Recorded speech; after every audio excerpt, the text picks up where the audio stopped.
салому даруд тақдими шумо бинандаҳои азизи телевизиони Баҳористон ба озмоишгоҳи барномаи таҷриба хуш омадед. Ҳамин тавра ҳам ҳаст. барномаи таҷриба аст меҳмони ҳузури шумо ва имрӯз ман беназир тасмим гирифтам ба мисли ҳар вақта ба шумо як таҷрибаи хеле ҷолибро нишон бидиҳам. бинандаҳои азиз, дар ҳар як барномаи таҷриба ман кӯшиш мекунам ки ба шумо таҷрибаҳоеро нишон бидиҳам ки осон ва сода бошанд, то ки шумо ҳамаи онҳоро иҷро кунед. бештар таҷрибаҳои физикӣ осонтар мебошанд. барои ҳамин ман кӯшиш мекунам ки бештар ба шумо таҷрибаҳои физикиро нишон бидиҳам, то ки ҳамаи шумо тавонед онҳоро ҳатто мустақилона иҷро кунед. таҷрибае ки ман имрӯз ба шумо нишон медиҳам, тавре ки гуфтам, як таҷрибаи хеле ҷолиб ва шавқовар мебошад ки шумо метавонед онро мустақилона иҷро кунед. акнун биёед бисёр мунтазир намешавем ва бо маводи таҷриба шинос мешавем. дар ин таҷриба ба мо лозим аст об, картошка, намак ва як зарф. ана аз ҳамин мавод мо таҷриба иҷро мекунем. шумо аллакай мушоҳида кардед ки ин маводро мо метавонем дар ошхонаи худ пайдо кунем. барои ҳамин ман умедворам ки шумо ин таҷрибаро иҷро мекунед, зеро як таҷрибаи хеле ҷолиб ва осон мебошад. биёед акнун шурӯъ мекунем. дар аввал мо зарфро мегирем ва ба он об мерезем.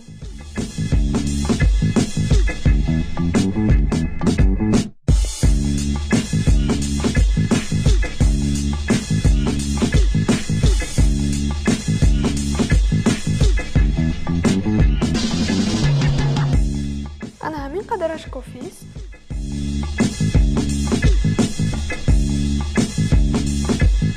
дар ин таҷриба мо ҷои гирифтани картошкаро дар дохили об мушоҳида мекунем. акнун картошкаро мегирем ва ба дохили об меандозем. ба дохили об меандозем ва мебинем ки ба зери об меравад ва ё дар болои об ҷойгир мешавад.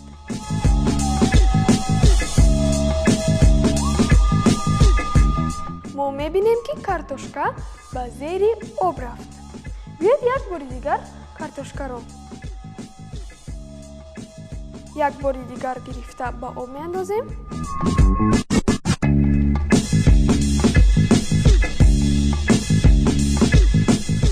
ва боз картошка ба зери об меравад. мо бояд коре кунем ки картошка дар болои об ҷойгир шавад. вале чӣ тавр мо ин корро метавонем бикунем? бубинед он қадаре ки ман картошкаро дар боло нигоҳ медорам, вале боз вай ба зери об меравад. биёед таҷрибаро иҷро мекунем ва мефаҳмем ки бо чӣ мо метавонем коре кунем ки картошка ба болои об барояд. дар ин кор ба мо намак лозим мешавад.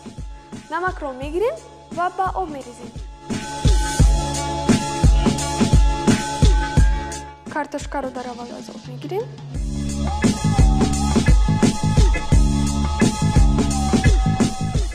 намакро гирифта чанд қошуқ намак илова мекунем.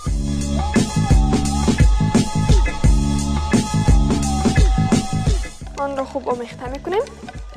бинандаҳои азиз, хубтар аст ки шумо аз оби гармтар истифода баред, зеро намак дар оби гарм зудтар ҳал мешавад. мо намакро ба об илова кардем. акнун онро бо об омехта мекунем.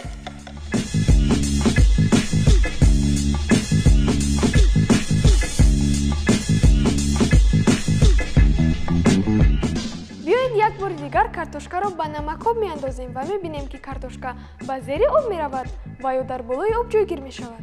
акнун картошкаро ба намакоб меандозем.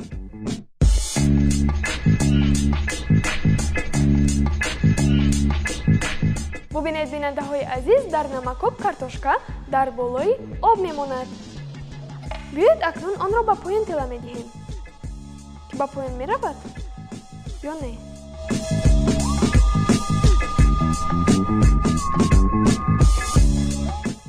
бубинед бинандаҳои азиз, чӣ қадаре ки мо онро ба зери зарф тела медиҳем, вале боз картошка ба боло мебарояд.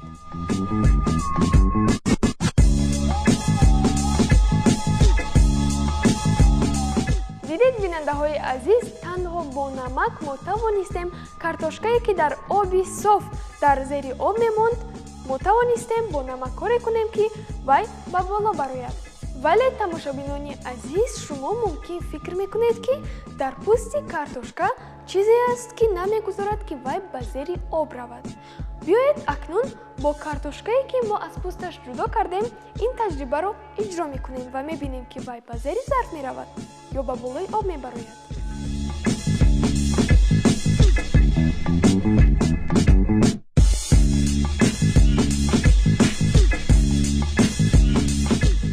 ин картошкаро ман пештар аз пӯсташ ҷудо кардам.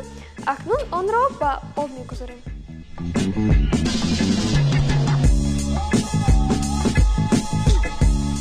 бубинед, картошкаи аз пӯст ҷудо карда шуда низ дар болои об ҷойгир аст. биёед онро ба зери зард тела медиҳем.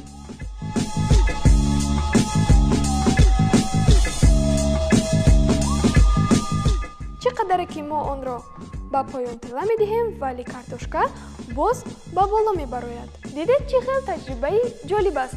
танҳо бо намак, об ва картошка мо тавонистем як таҷрибаи хеле шавқоварро иҷро кунем. ҳамчунин мо аз маводи дастрасе ки дар ошхонаи ҳамаи мо вуҷуд дорад тавонистем як таҷрибаи хеле шавқоварро иҷро кунем. бинандаҳои азиз, таҷрибаро анҷом додем, аммо мо бояд сабаби ин таҷрибаро донем. барои чӣ бо намак картошка ба болои об мебарояд, ҳозир мефаҳмем. бо диққат бошед. дар аввал вақте ки картошкаро ба оби соф меандозем, картошка ба зери об меравад. зеро зичии картошка аз зичии оби соф зиёдтар аст. вале вақте ки мо ба об намак меандозем, ин вазъиятро баръакс мегардонад.